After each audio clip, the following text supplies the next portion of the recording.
নিরামিষ খেতে হবে এই কথাটা আমার যখনই কেউ বলে আমার মাথা আগে এটা আসে যে আমি এই আইটেমটা খাবো। সেই আইটেমটা কি তোমাদের দেখাই আমি কি এনেছি আজকে। তো আজকে আমি বাজার থেকে নিয়ে এসেছি ঝিঙা, যেটা যার মানে হলো আমরা করব আলু ঝিঙা পোস্ত, আর টমেটো আছে সাথে। বাঙালি হয়ে ঝিঙে আলু পোস্ত ডাল দিয়ে ভালো লাগে না, আমার মনে হয় না এরকম কোনো মানুষ আছে। তো তোমাদের এই কম্বিনেশন কেমন লাগে বলো। প্রথমে আমি এখানে কুকার বসিয়ে দিয়েছি। এইটা হলো আমার শর্টকাট ডালের রেসিপি, যেটা খেতে কিন্তু ইয়াম্মি হয়। তো প্রথমে তেল দেখছো গরম হয়ে গেছে, আমি দিয়ে দেবো শুকনো লঙ্কা আর গোটা জিরা। এটাকে আমরা দিয়ে দেবো এখানে কেটে রাখা টমেটো।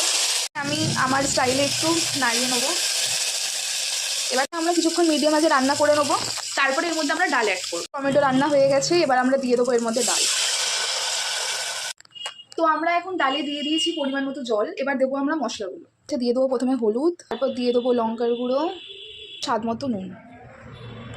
এবার এটাকে ভালো করে মিক্স করে নিয়ে ডালের সাথে এটাকে আমরা মিডিয়াম আঁচে 3টে সিটি হতে দেবো, তাহলে আমাদের ডাল রেডি। তো যতক্ষণ এখানে আমাদের ডাল হচ্ছে ততক্ষণ চলো আমরা ঝিঙাটাকে কেটে নিই। ঝিঙা আর আলু কাটা হয়ে যাক, চলো। দিয়ে দেবো এখানে গোটা জিরে ফোড়ন, কেটে রাখা আলুগুলো দিয়ে দেবো এক এক করে। কেটে রাখা আলুগুলো নাড়াচাড়া করে মিডিয়াম আঁচে ঢাকা দিয়ে এটাকে 5 থেকে 7 মিনিট এটাকে ভাজা হতে দেবো। এখানে আমাদের আলুটা ভাজা হয়ে গেছে, এবার আমরা ঝিঙাগুলো দিয়ে দেবো।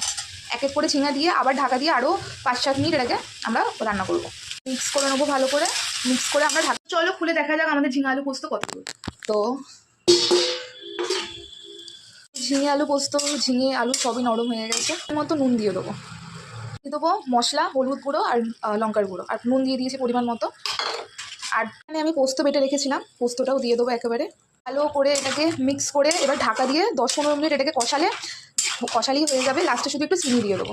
এখন লাঞ্চ করতে বসে গেছি। তো লাঞ্চে আলু পোস্ত, ভাত, ডাল আর পাঁপড় ভাজা, যেটা চলো ট্রাই করা যাক।